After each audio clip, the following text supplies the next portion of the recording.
Hello. Hello. And this is another one. Oh. This is our instant finish. That was it. I was going to say finish quick again. And what are we covering today?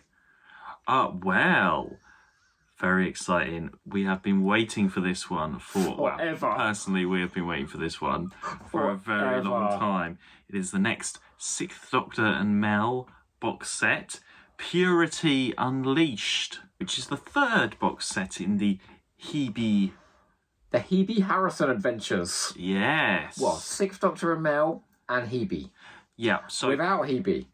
There are going to be spoilers for this one. Yeah, spoilers. Just to say, and this only came out a few days ago, so we are getting there. Straight on we it. quickly finished on this one. On the case this time. We're so quick on this. Yeah. But we really enjoyed the first two stories with this character Hebe, Sixth Doctor Mel and Hebe, and we were left on a bit of a cliffhanger last year, last summer. Year, right. I've waited 8 fucking months for this. Where Hebe disappeared. She completely out of the timelines completely. Yeah. Wait, can I have a little bit of context, please? Okay. Professor Patricia McBride, who was brought in as new companion to the Doctor, was travelling in the TARDIS and everything. We realise there's something not quite right about her. She's a little bit evil. She's got, moments where she's behaving a little bit, let's say, not like the average companion. No. The Doctor has an amazing confrontation with her at the end of the last set, where he reveals she's a bit of a Nazi. She basically believes in purity and homosexuality and against it, race and disabilities. She believes in a pure human race, and very like the Nazis. And she's got this suit, this chronomancer suit, which now allows her to travel through time, and she's going back in time, and she's going to make sure that history runs down a path of fascism and purity, and the Doctor's got to stop her. And Hebe's vanished. All of that. Yeah, so there's 3 stories in this box set, and they are, I'll just go through them. Broadway Belongs to Me by Matthew Sweet. Oh, yeah. Purification by Chris Chapman. Oh, yeah. And Time Burst by Ian Potter. Oh, God. Ian Potter, yes. So we're just going to do a quick rundown of each story. Our very quick instant reactions. Okay. So the first... Why did you say very quick like that, like I go on? So the first one, Broadway Belongs to Me by Matthew Sweet. This was bloody brilliant. So basically, perfect for Mel, Bonnie Langford. So it's funny, not though, isn't it's it? not an actual musical episode, but there is it a song. does. Prepare yourselves. You do find Mel finds herself starring in a Broadway musical. It's so funny because Mel hates the fact that she has to be in a Broadway musical, and obviously she's played by Bonnie Langford. It is just glorious. And you know what? It's all of those cod American accents that we usually complain about. And fuck me if he didn't make a joke out of it. No, they're all aliens in disguise and they're putting on terrible American accents. So there's a lot going on here. Obviously, the search for Hebe is put on the back burner a little bit. It is part of the arc. They're there to... Because there's the tinkering with time, aren't they? And it is like a Nazi style... Yeah, so it's... propaganda-y type thing. So the whole sort of musical is called Behold America. So it's, like American for America. So that's all in the background, but this is quite a light, fun... Even with all of that in the background, there's quite a light funness to this story, which I wasn't expecting straight away from this box set. It's the funniest one of the entire run It probably so far. is the best one. And it was so clear. It was so witty. Like witty, like sort of One Doctor witty with all the lines and every snappy. Like that. Yeah. And which I wasn't expecting actually from Matthew Sweet. Oh, I was. He's very funny writer. I think I've only heard something. He wrote The Year of the Pig. Didn't you like that? Oh, of course. Yeah. And Colin Baker and Bonnie Langford respond brilliantly. This is one of the best ever Mel Big Finish stories. And do you remember the bit where they go to her, have you ever worked on cruise ships? And she goes, the Hyperion 3. What was the name of the troop? She goes, the Vervoids. It's brilliant. And there is actually an explanation of how Mel can tap dance amazingly. Even though she has never, obviously, she's not Bonnie Langford, she's Melanie Bush. The Doctor becomes like the dance teacher, doesn't he? Yeah. And can I just say, right, I mean, we're dropping tons of spoilers here. Like, listen to this anyway, no matter what we say, because it's so fun. But the ending, where it's revealed who all these aliens are, and the Doctor's reaction to who they are, it is just sublime. He goes, "The Master, da da da da, the Rani, da da da da," and it turns out, can I say? Well, we've said it's all spoilers. It turns out that it's every substandard villain and race the Doctor has ever defeated come together in a massive cabal to fight against him with this substandard plan. And it's so funny. His reaction is like, "Oh, I barely remember you people." Oh, it was brilliant. It's so much fun in it. And yeah, the American accents aren't bad. Helen Goldwyn directs this box set, and she does pop up with her American accent. Completely different to the Minuet in Hell one. Much better. She's improved 20 years later on her American accent.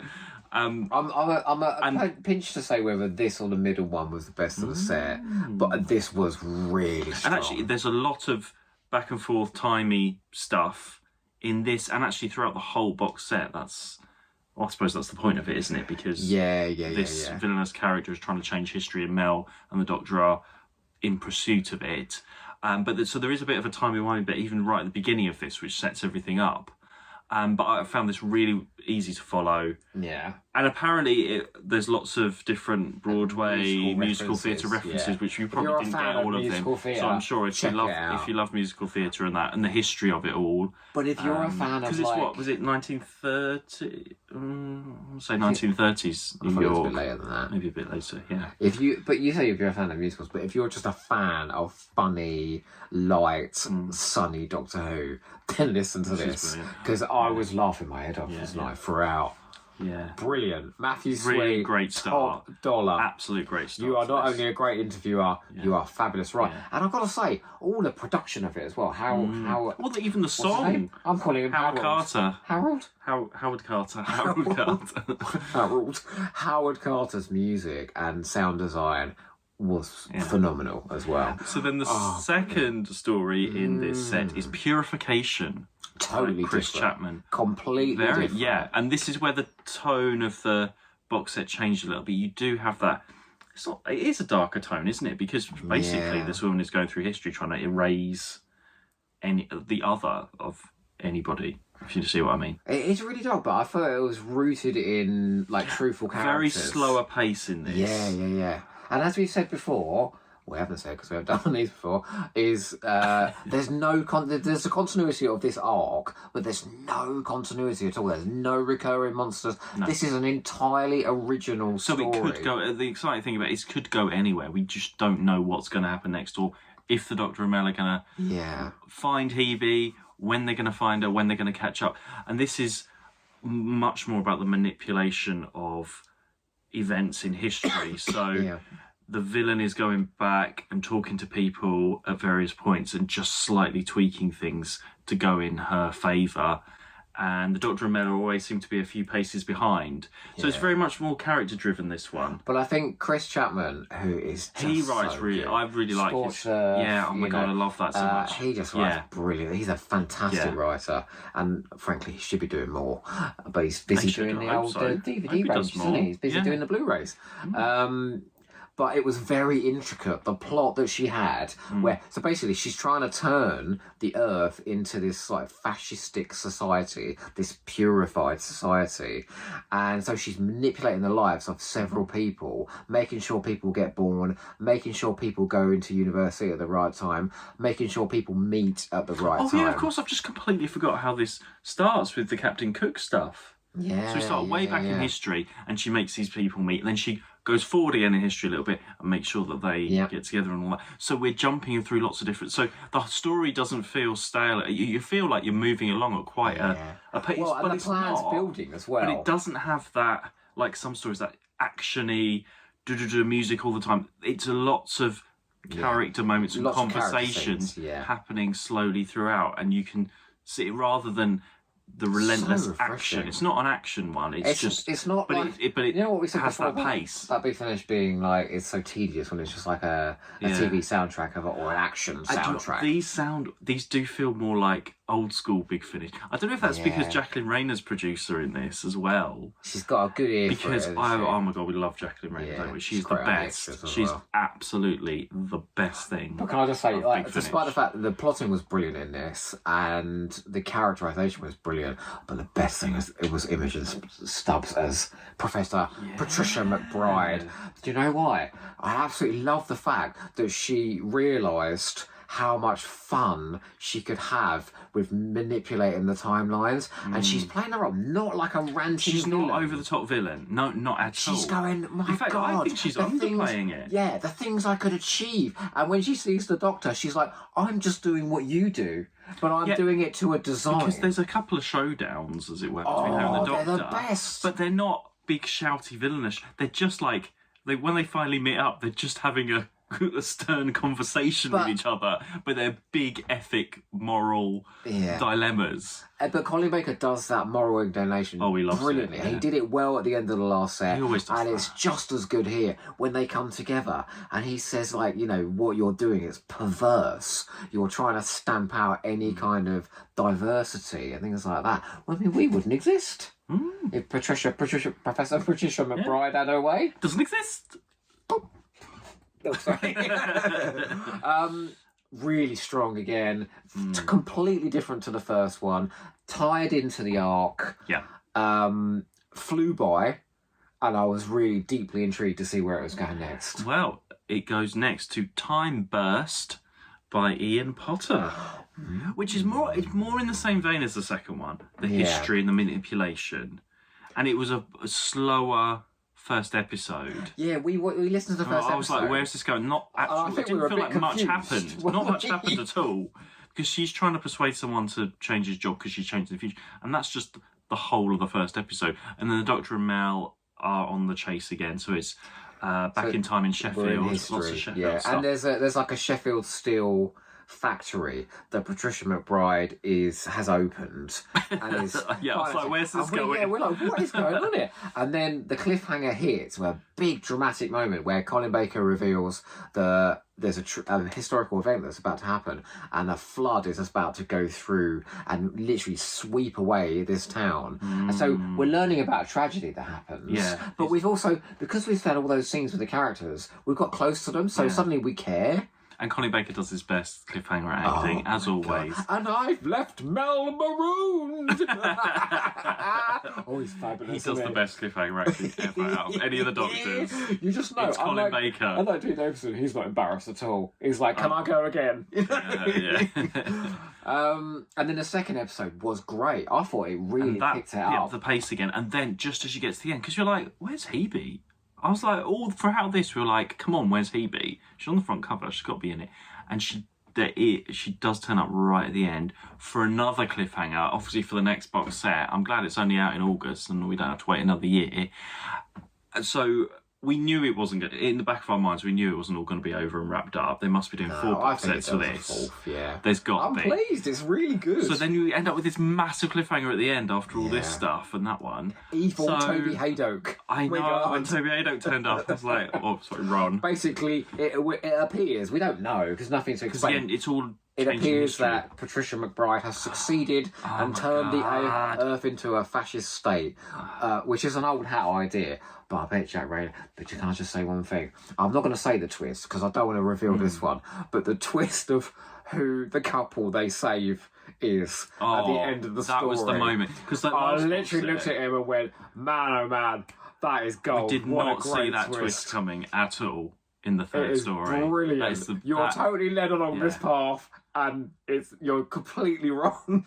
That was a brilliant twist. We don't want to spoil everything, but wow, yeah. It's really, I love those really moments good. where you really don't, because stuff is spoiled quite a lot, even on the front cover of stuff, even in the synopsis of stuff. So you sort of know where things are going. But when you get those moments where you have absolutely no idea, that's quite rare. And when it's in a big finish, they're usually amazing when that happens. Yeah, like obviously we know what's going to happen with the Sixth Doctor. We know that. But we don't know where this story is going. Hebe. And we love Hebe. We love Hebe. Ruth Madley. We She's absolutely. really It's Hebe fabulous. Day this week. But like, We'd be like, it's Hebe Day. we genuinely are It's from Hebe this Day. society. I'm so glad we've finished announcing now release dates now. Yeah, so August for the next one. Well, at least we know it's sometime in August. But like, what's happened with this arc is it started off with series box set 1 establishing Hebe, box set 2 establishing Patricia McBride, and now it's just flying and the plot is just running. Yeah, It's great. I love it. And it's Sixth Doctor and Mel, which is a great team up. And actually, we haven't had Hebe as much in this set, so they just still It's work great. together, just the two of them. Bonnie It's and brilliant, Colin isn't together, it? it's They're just just perfect, aren't brilliant. they? They're my favourite team She now. gets that bit at the end where she says, "Couldn't we have saved any other people in that terrible tragedy?" And a wonderful speech there, giving it real heart. Yeah. So you got everything there. You got the comedy of the first one. Yeah. And then there's character moments of the second one and the shocks of the third one. The only thing that there wasn't at all in this, and it's so refreshing, there was science fiction, but we didn't go off into the future. No, And that was quite nice for once. We grounded did we? it. We didn't. And no continuity, no Daleks or That's Cybermen what we or... love. I know. Thank God. That's because bloody Nicholas Briggs don't have anything to do with Jacqueline these Rayner. sets. It's because it's Jacqueline Rayner and we love her. You just take over Big Finish, please, Jacqueline Rayner. You're the best. Please. Well, anyway. No, I mean, I this is one of the strongest sets I've heard for a while, and Yeah. it's because it's so Fresh. clean, Yeah. so character driven, and the stories were great. Yeah. Well, there we go. We have. If that hasn't enticed you to go and listen to this bloody thing, There we go. That's our quick reaction. So, don't forget. don't forget, finish big Finish being. and quick.